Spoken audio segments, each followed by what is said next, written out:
안녕하세요. 정형외과 서희수 원장입니다. 나이가 들면 이 관절의 노화를 피할 수가 없는데요. 그 중에서도 무릎 퇴행성 관절염으로 고생하시는 분들을 주위에서 많이 봅니다. 특히 60대 이상에서는 이 무릎 통증을 참다 결국 인공관절 수술을 받으시는 경우도 꽤 있거든요. 그런데 문제는 이 인공관절 자체가 이물질이기 때문에 세균 감염에 취약합니다. 그래서 염증이 생길 경우에 상당히 또 큰 수술이 될 수 있어서 노심초사하셔야 하는 단점이 있고요. 그리고 인공관절도 수명이 있습니다. 대략 한 10년 정도 수명이 되는데 이 시기가 지나면 교체를 해주는 재수술이 필요해요. 그런데 재수술은 첫 수술에 비해서 대개 결과가 좋지 않아서 기능장애나 이 불편함을 초래하는 경우가 많이 있습니다. 오늘은 그래서 인공관절 수술을 하지 않고도 내 무릎 연골을 평생 건강하게 오래 유지하는 방법에 대해서 말씀드리고자 합니다. 정상 무릎 관절은 뼈와 뼈가 서로 이렇게 만나는 부위인데요. 서로 부딪히지 않도록 연골이 뼈를 감싸서 충격을 흡수하고 뼈를 보호해 줍니다. 그런데 두께 3mm 정도, 껌딱지 크기밖에 안 되죠. 이 두께 3mm 정도 불과한 연골은 나이가 들면서 점점 닳아지고 없어지는데 스스로는 재생이 되질 않아요. 그래서 결국에는 연골이 모두 닳아져서 이 무릎 뼈와 뼈끼리 부딪히는 퇴행성 관절염이 발생합니다. 이 연골이 닳아서 뼈끼리 부딪히면 아주 극심한 통증이 나타나겠죠. 그래서 오래 걷거나 계단을 내려가는 일이 상당히 어려워지고요.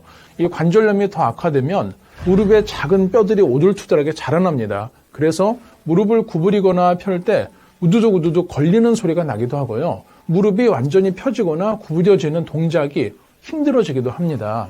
무릎 퇴행성 관절염의 진단은 엑스레이나 초음파, MRI 검사로 뼈와 뼈 사이에 연골이 차지하는 그 간격을 봐서 이 간격이 좁아졌으면 관절염으로 진단을 할 수가 있어요. 그런데 문제는 검사에서는 뼈끼리 부딪혀 있는데 맞닿아 있는데 별로 통증이 없다, 아프지 않다라고 하시는 경우도 꽤 있습니다. 이 뜻은 무릎 퇴행성 관절염이 진행 중이어도 별다른 통증을 못 느끼시는 이 숨은 환자가 많다는 의미거든요. 그래서 통증이 심하지 않더라도 조금의 불편함이나 이상이 있으시다면 정확한 진단을 통해서 조기에 치료하시는 것이 중요하겠습니다. 무릎 퇴행성 관절염의 가장 큰 원인은 노화인데요. 이 연골의 노화를 거스를 방법은 없지만 완화시킬 수 있는 방법이 있습니다. 첫 번째는 바로 체중을 줄이는 것입니다. 이 체중이 더 나갈수록 무릎에 가해지는 부담이 커져서 연골이 빨리 닳게 되거든요. 저희가 환자분들께 꼭 말씀드려요. 어떤 시술이나 수술을 할 때 아무리 좋은 치료를 해드려도 체중 위에서 찍어 누르면 방법이 없습니다 말씀드리거든요.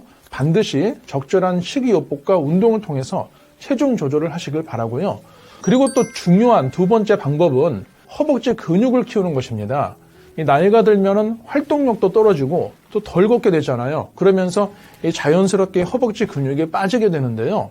이 허벅지 근육은 무릎 관절에 가해지는 체중이나 충격을 흡수해서 연골을 보호해 줄 뿐만 아니라 이 근육에서 분비되는 이 호르몬인 마이오카인은 바로 연골 세포가 노화되는 것을 막아주는 역할을 합니다.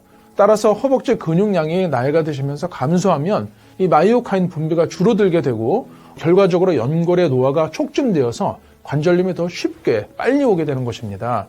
특히나 이 허벅지 근육이 빠지게 되면은 활동량이 더 감소해서 뼈의 자극도 줄어들게 되거든요. 그래서 골다공증이나 노인성 골절이 쉽게 발생할 수 있어요. 결과적으로 중장년 건강을 위해서는 허벅지 근육을 키우는 것이 아주 중요하겠습니다. 평소에 이 쉽게 할 수 있는 허벅지의 근력 강화 운동법으로는 하지 직거상 운동, 우리말로 다리 뻗어 올리기 방법이 있는데요. 제가 한번 방법을 보여드리겠습니다. 아주 쉽습니다. 꼭 따라해 보세요. 이 방법은 앉아서 이 무릎을 구부린 상태에서 발끝을 위로 당기면서 무릎을 쭉 펴세요. 이렇게 편 채로 발끝을 내 쪽으로 당기셔야 합니다. 이렇게 10초 유지하시고 다시 무릎을 내리고 이후 다시 올리셔서 10초 유지하시고 내리시고 이것을 천천히 반복하는 것입니다. 한 번에 15회씩 하루 5세트 정도를 6개월 정도 해보시면 이 허벅지 근육량이 아주 달라지는 것을 느끼실 수 있습니다.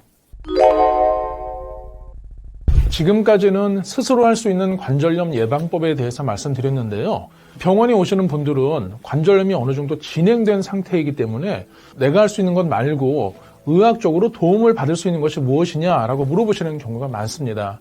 관절염이 정말 말기까지 진행된 경우에는 어쩔 수 없이 인공관절 수술을 고려를 해야 되겠지만 다행히 초기나 중기의 관절염에서는 의학적인 방법을 통해서 연골을 재생할 수 있는데요. 이렇게 손상되거나 닳아진 연골을 의학적으로 재생하는 방법을 통틀어서 연골 재생술이라고 합니다. 대표적인 연골 재생술로는 골수 자극술을 들 수 있는데요. 이 골수 자극술은 연골이 닳아져 이 맨뼈가 드러난 부위에 1mm 크기의 작은 구멍을 여러 개 뚫어서 골수가 흘러나오도록 하는 시술입니다. 이 골수 내에는 조직을 치유하는 성분들이 아주 많이 함유되어 있어요. 따라서 시술 후에는 수개월에 걸쳐서 골수가 흘러나오게 되는데요. 골수 내 조직 치유 성분들이 연골을 수개월에 걸쳐서 재생을 시키는 그런 역할을 합니다. 한번 시술 방법에 대해서 또 자세히 설명을 드리겠습니다. 전신 마취가 아니라 부분 마취를 시행을 하고요. 이후에 정밀 초음파나 미세층 내시경으로 손상된 연골 부위를 먼저 확인을 합니다. 기존의 관절 내시경은 내시경 두께가 한 손가락 정도 크게 돼요. 그래서 1cm 정도 되기 때문에 절개가 여러 개 필요하지만 미세층 내시경은 1mm 정도의 주사바늘 크기에 불과하므로 따로 절개할 필요가 없습니다. 이후 연골 손상 부위에 1mm 크기의 미세한 구멍을 여러 개 만들어주는 거예요. 그래서 골수가 흘러나오는 것을 관찰을 하게 되고요. 이 골수가 수개월 동안 흘러나오면서 골수에 포함된 여러 성분들이 손상된 연골세포로 분화하게 됩니다. 이 골수 자극술을 시행한 다음에 6개월이 지나서 이 무릎 관절을 미세층 내시경으로 확인을 해보면 연골이 이 손상된 부위를 잘 덮고 재생된 것을 관찰할 수 있습니다. 전신 마취가 아니라 부분 마취이기 때문에 연세가 있으신 분들도 좀 안전하게 받으실 수 있고요. 시술 시간이 총 30분 정도여서 시술 후에 당일 퇴원이 가능하고 바로 일상생활을 할 수 있는 특징이 있겠습니다. 이런 골수 자극술 등의 연골 재생술을 받으신 다음에 허벅지 근육 강화 운동을 꾸준히 하시고 식이 조절을 통해서 적절한 체중을 유지하신다면 100세 시대에 맞추어서 내 무릎을 건강하게 오래 유지할 수 있겠습니다. 오늘은 무릎 퇴행성 관절염의 어떤 예방이나 치료법에 대해서 말씀을 드렸고요. 마지막으로 당부드리고 싶은 것은요. 환자분들께서 무릎이 많이 아프실 때는 인공관절 같은 좀 큰 수술을 그냥 한 번에 받고 좀 편해지면 어떨까요? 라고 의학적 자문을 많이 구하시는 경우가 있어요. 그런데 환자분들께 꼭 말씀을 드립니다. 세상에 아무리 좋은 인공관절도 내 무릎보다는 못합니다.